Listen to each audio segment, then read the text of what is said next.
No matter what the business is, it's people. And if you're trying to do everything yourself, you are not going to have time freedom and no freedom, really. If you're an active real estate investor and you're looking to do larger deals, you're in the right place. We are going to go and take the conceptual type of stuff that you listen to from other real estate podcasts and bring it down to the tactical, the nitty gritty, the actual actionable types of things that other real estate investors that went big did to grow their own real estate empire.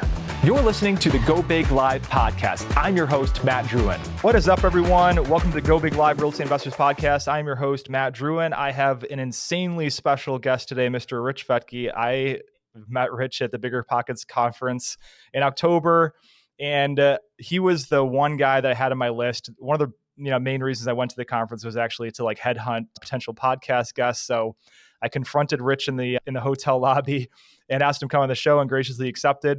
A little bit about Rich is he is co-CEO, the chief get it done guy for Real Wealth Networks. And he is a certified master coach, author of several books, has a new book that's coming out soon under Bigger Pockets Publishing, has been featured in media such as USA Today, Entrepreneur Magazine, Wall Street Journal. He's a syndicator with his wife, Kathy, somewhat of an adrenaline junkie in terms of, having competed in the ESPN X Games and record holding bungee jumper, skydiver, rock climber, skier, and surfer. So without further ado, I'm super excited to have you on the show, Rich. Super excited to be here. Looking forward to this. Excellent. So, by the way, have you ever done spelunking before? No, I haven't. The cave, rapping into caves and all that. No. Pretty close to it, but I have rappelled off the top of El Capitan, which is 3,000 feet above the ground. That was a good rush. Yeah, no, absolutely. I like to start off the show with a doozy of a question to all of our guests, and it is, you were born and now you're here. What happened in between? Oh, wow. Well, something that really drives me. Many years ago, when I was 8 years old, I was diagnosed as hyperkinetic, which is today's ADHD. And I was put in the classes for the learning disabled. So I really had this self-concept that I would never amount to anything. And I even got report cards from my teachers and deficiency reports that had this little box that was checked that said lacks what it takes to succeed. So I internalized that, and it really had an impact on me. And it wasn't until I started weight training in senior year of high school that I started to learn that I can focus, that I can actually accomplish a goal that I set. And what I applied to my body, I started to apply to my educational goals. And that just changed my life. All of a sudden, I got that college degree. I went on to form a successful business. When I was 23 years old, I started a health club in the Boston area and grew that from 3 employees to 23 employees, went from 8,000 square foot facility up to a 24,000 square foot facility. And it just really wholly changed my whole self-concept of who I am and what I can accomplish. So that led me to moving to California. I became a business coach after I sold that health club, and I became a business coach and did really well in that field and started to get hired to give keynote speeches. I was coaching high-end clients, even got a book deal with Simon & Schuster. So that was, I just felt on top of my game. And that was about 20 years ago. And then I was diagnosed with melanoma, and they thought that it had spread to my liver. And the oncologist I met with said it looked like I had 6 months to live. Wow. And I had an amazing wife, 2 young daughters at the time, and it just rocked our world. So my wife, Kathy, at the time was like, what am I going to do for an income? As she had been a stay-at-home mom at the time. And so she kind of rallied and looked at what can I do here? And she was also a coach at the time. She was coaching a couple clients. She had a small radio show in San Francisco. And so she started to interview people who were wealthy and found that most of those people had achieved their wealth and created their own financial freedom through real estate. So she came home all excited. She said, this is what we can do. Oh, this is what I can do, and start investing. So that's what led us to real estate investing. That was kind of that's the long journey going way back. Yeah, no, absolutely. Rich, you got the devastating news that you were diagnosed with melanoma and possibly not going to be on Earth anymore. Yeah. I definitely resonated with your story when I heard it before, because I had a mom, my mom battled cancer for over 10 years before she had passed. So I was and we had no idea, and she had no idea when she was going to pass or anything like that. So like we're taking a little bit of a turn from the typical conversation of the show, but I want to talk about this because it's important to me. Like, what was going through your head at that point in time, like psychologically, and how did you keep yourself from not just breaking down completely? Oh, I did break down completely. I mean, I didn't let it destroy me. But I remember I left the oncologist's office and I was alone. And I went out to my car. I got in my car and shut the door and just started to punch my steering wheel and just was crying uncontrollably. And just like I knew I wasn't going to see, or thought I wasn't going to see, my daughters grow up, get married, all that. So yeah, it was huge. And then I would go through these periods of like, I'm going to be fine. I'm going to get over this. I'm going to go do whatever I have to do. And then like 30% of the time I would have this inner gremlin come in that was like, you're going to die. You're not going to be able to see your daughters grow up. And it would really get me. And then Kathy actually set up this appointment with someone who calls himself a healer. And so I sat down with him and I was like willing to try anything. I sat down with him and I told him that. And he looked at me sternly and he said, I never want to hear that from you again. From now on, you will tell yourself you are 100% going to be fine. You're going to get through this. You're going to live. And he said, what's it getting you thinking about that you're going to die? And I'm like, sadness, fear, frustration. And he said, that's holding you back. And so I get a little pissed at him, honestly. I'm like, how dare you tell me how to think? But I slept on it. And when I woke up the next day, I was like, he's right. And I made that mental commitment right then of I'm going to be fine. Whenever that little inner gremlin came in and said, you're going to die, I'm like, nope, no, I'm not. I'm going to be fine. And it completely shifted my mindset. It shifted my energy. And all of a sudden I was happier again. And I felt energy again. I got back to work and focusing on my goals and all that. And thank God, because 3 months later, I got a PET scan. I had to wait for this PET scan. I did an ultrasound, a CT scan, and had to wait for this PET scan. And the PET scan showed us that I was 100% cancer free. So it was a misdiagnosis. It was just little clusters of blood vessels on my liver that looked like melanoma, looked like cancer, but they're harmless. They're called hemangiomas. So that was awesome news 3 months later, but it was a life changer. It changed the way I think about life. I want to get everything out of every day of life. I want to make this life amazing. I want to be that loving, grounded, awesome person that I can be. So, what seemed like a curse is definitely turned into a blessing. Yeah, I can totally relate. I mean, I lost both my parents in my 20s. And at the time when it was happening, it was like the worst, most crushingly brutal thing that I could possibly imagine. Worst nightmare. Yeah. And looking back on it and how formative that negative experience was, it was almost like, it sounds weird, but it's one of the best things that happened to my, building my foundation as a character and how I look at life. Because I think when my dad passed from cancer as well, just a few years ago, I had one of my clients that I was talking with, and he said, you don't really become a man until your dad passes. Mm-hmm. And I was like, wow, that's interesting, because when he did pass, it had a shift in me. I'm like, oh, now I'm responsible for my mom. I'm the leader in the family. So yeah, I know what you mean. Yeah, absolutely. So let's fast forward a little bit. Real estate, right? And let's talk about like that first big deal that, came out of all of this.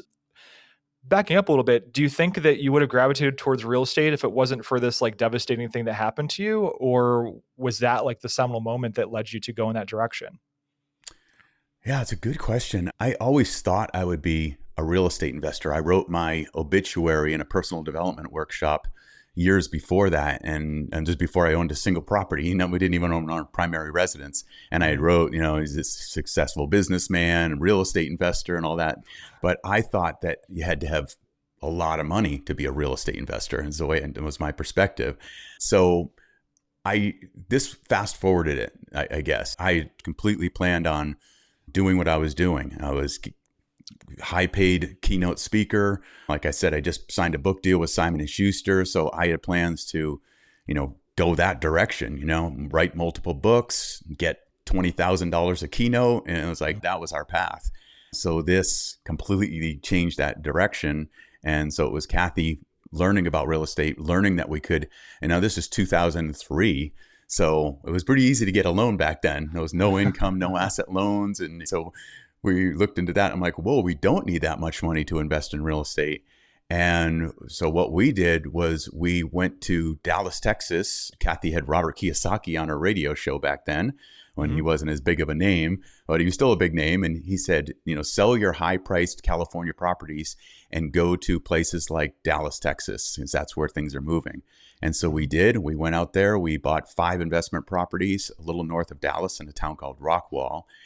And that really shifted things for us. And we continued on that path. Kathy became a mortgage broker, started to help more people invest out of state and get set up their mortgages.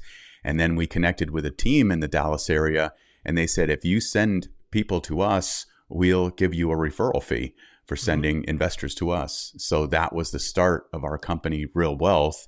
And that was 20 years ago. And since then, now we've helped. The big deal is creating that company. So now we've helped over 70,000 investors create financial freedom. Man, it's over 6,000 rental properties. We've done syndications, ground up residential development. So that'd be the big deal, would be the starting the business that flipped things around for us. And it's created so much for us. Absolutely.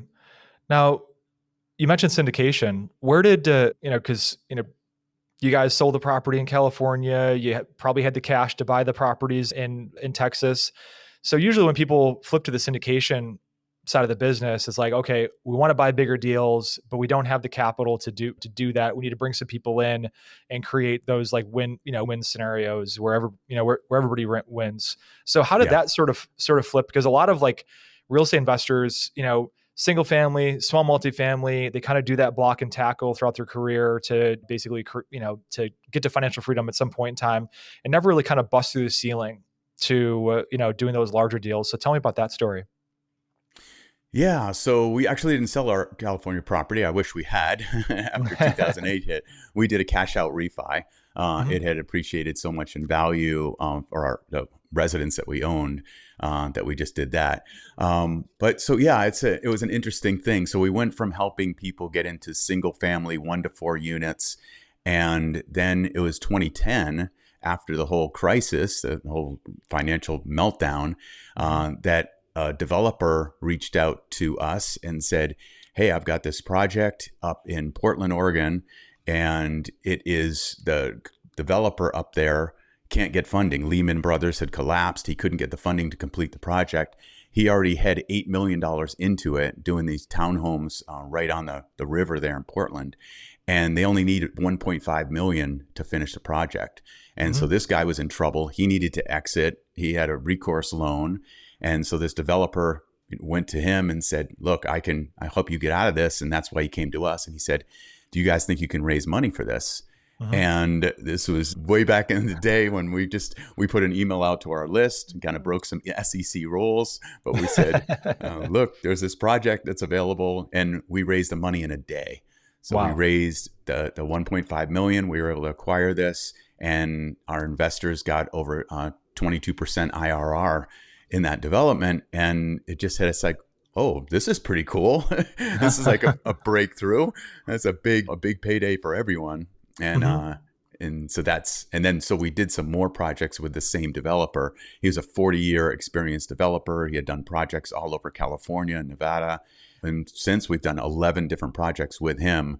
But, so we did about 2 or 3 projects with him, and then other developers started to reach out to us, and then we started to team up with other developers. Most of them good. Some of them we've learned some lessons about vetting developers. So it's been a journey. Now, raising $1.5 million in a day. All right.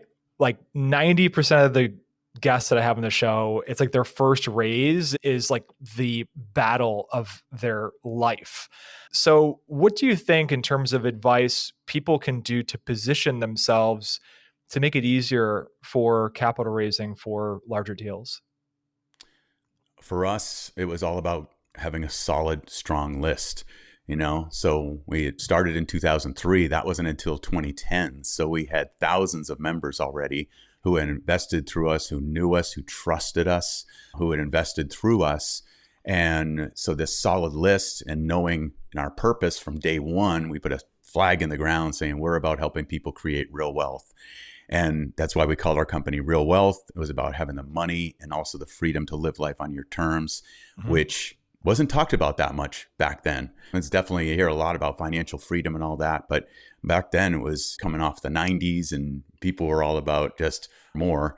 It wasn't about the freedom of time and all. So I think having that clear purpose and building a solid list and being able to just reach out to that list and send one email out and say, hey, we have this potential project. A whole bunch of people raised their hands and said, I'm in.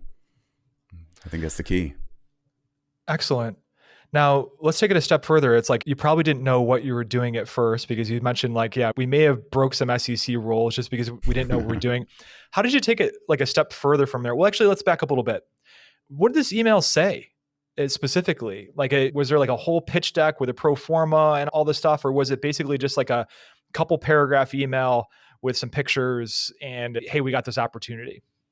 It was the latter. It was just it was the couple pictures, not the big pitch deck. It was, it was Fred's experience as developer. We said he's done these 9 developments that were huge and successful. We have we've teamed up with a 40-year developer. This is the project. This is what we acquired it for. It's worth this much, and we can acquire it for this much. So I think it was just it was a very juicy, great deal. So I think if it was just a okay deal, like a lukewarm deal, I don't know if it would have happened, but it was the right place at the right time, and all things coming together after the financial crisis and all that, we were able to do that. And then we grew up from there. We matured. We learned about SEC law. We hired an SEC attorney to help us really get our docs right and everything, and learn that you can't just do it like that if you're doing a B. And so that was the plan. Yeah, no, that's wonderful. I mean, most of the deals I do are like sub 5 million, doing 500,000 to $1 million raises, typically through friends, family, and professional contacts. I've never done a syndication like that. I've only done joint ventures. And I think that a lot of people kind of get in their head around raising capital, and that I'm on the distribution list for a lot of different opportunities because I passively invest in markets outside of Rochester, New York, which is where I'm based. And the most effective, marketing that I've gotten is like very simple. And I got an email yesterday that there was an investor out of Boston that's like, doing like a $250,000 raise or something like that.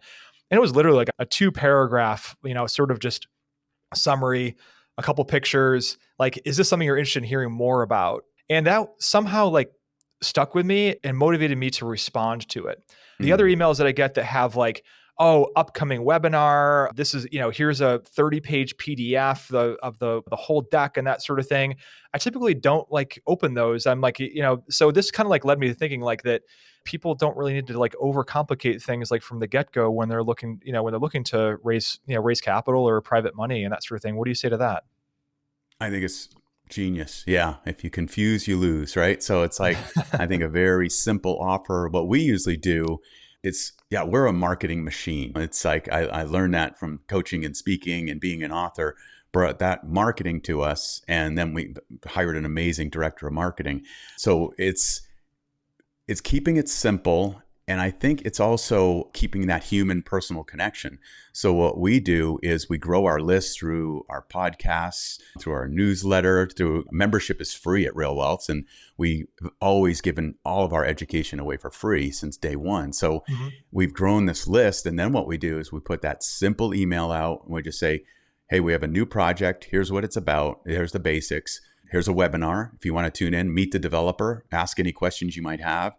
And that way there's this human connection where people come on, they attend the webinar. We might have sometimes a couple hundred people on the webinar, and they get to ask this developer any questions they want. They get to look at the numbers and hear it straight from the horse's mouth, if you will. Yeah. Now, on the topic of company ethos, your webpage and whole message is completely different than other syndicators. And what I mean by that is you don't have like at the page, like such and such hundreds of millions of dollars in assets under management, this many doors and that sort of thing. You have like how many people you've helped. And like that is kind of like the DNA, it seems to be around that. Is that intentional in your marketing message? Very intentional. And I mean, if you think about, have you ever read Story Branding, Don Miller? No, I That haven't. book? I should though. Yeah, really good. It's called Building a Story Brand by Don Miller. And it's all about the hero's journey. And so many businesses, I think it's just genius. It's based on Joseph Campbell's work around the hero's journey. And so many businesses, they poise themselves as the hero. We've done this. We have this many doors, this many assets under management. But the hero really is your customer. And you are just a guide. You're just a guide to help them get there. So we shifted to that many years ago and put all the focus on our members at Real Wealth are the heroes. And we're the guide, we're the experienced guide. And so we first look at, what do you want? That's what we always pitch to. Do you want to live life on your own terms and have financial freedom? And then you go right into the problem. Here's the problem. How do you find, if it's single family properties, 1 to 4 units, it's hard to find good inventory that has a good return. We can help you get that. If it's syndicating, how do you know that you're teaming up with an experienced syndicator who's done this before and has a solid track record? And that's what we do. And here's the plan. So yeah, that's a really good notice that you noticed that, because it is all about our members. And I mean, last year alone, we helped over 200 brand new investors, first time in real estate, get into their first investment properties, whether it be a syndication or a single family home. But for us, that's in the heart, it's like people who are struggling or I just think when people have that financial freedom, not even financial freedom, just when they don't have to stress about money, they're better parents, they're better humans, they're better to each other. So coming from that coaching background, that's a driving force for us. It's helping people live better lives. And we're like, how can we do that? We can help them improve their financial intelligence. Yeah, that definitely resonates with me. I mean, I am in the real estate education space as well. And one of the things is that, my people that are new to my mentorship and mastermind program will ask, like, how do I pitch a deal to investors? I was like, you're thinking about it the wrong way. The first thing is discovery. It starts at discovery in terms of like, what does that person actually want and how can you help them? And even if you don't even have the solution yourself and like your, basically your tool belt in terms of a deal or whatever, if you come across from the heart of how can I really help you? And also understanding like, myself having the background of money always being, when I grew up was a very like, it was the source of all evil, essentially, the lack thereof, Right. money, right? So the pain that I went through, I was like, if somebody wants to get out of that, I want to be able to help them do that, whatever that may be. And I just think that's like the foundation within which to like, have those conversations with potential people that you can help that are, your investment partners. So taking a step forward on this deal, you hired an SEC attorney. They probably asked you like, what did you, Kathy and Rich, what did you do? Oh, we sent out this email. No, I got to slap you on the wrist. So take me from there and, how that happened. So started with an email, you engaged an SEC attorney, take me some steps forward. Well, then, so the SEC attorney obviously is like, well, you have to have a PPM, a private placement memorandum. You have to have your operating agreement, all this stuff that we hadn't done before. We did put that together for that deal eventually, but we raised the money first. It was very interesting. So then just got better and better. And then we have someone who is an attorney on staff in our syndication department who vets everything, looks at everything, makes sure that we're doing everything compliant. So I think it's key is just really finding that solid syndication attorney who's going to advise you and show you how to do things right.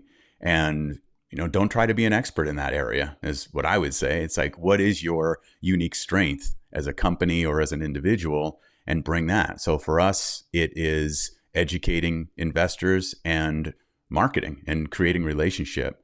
And yeah, so I think that's key. So it's just focusing on hiring the right person with that specific talent.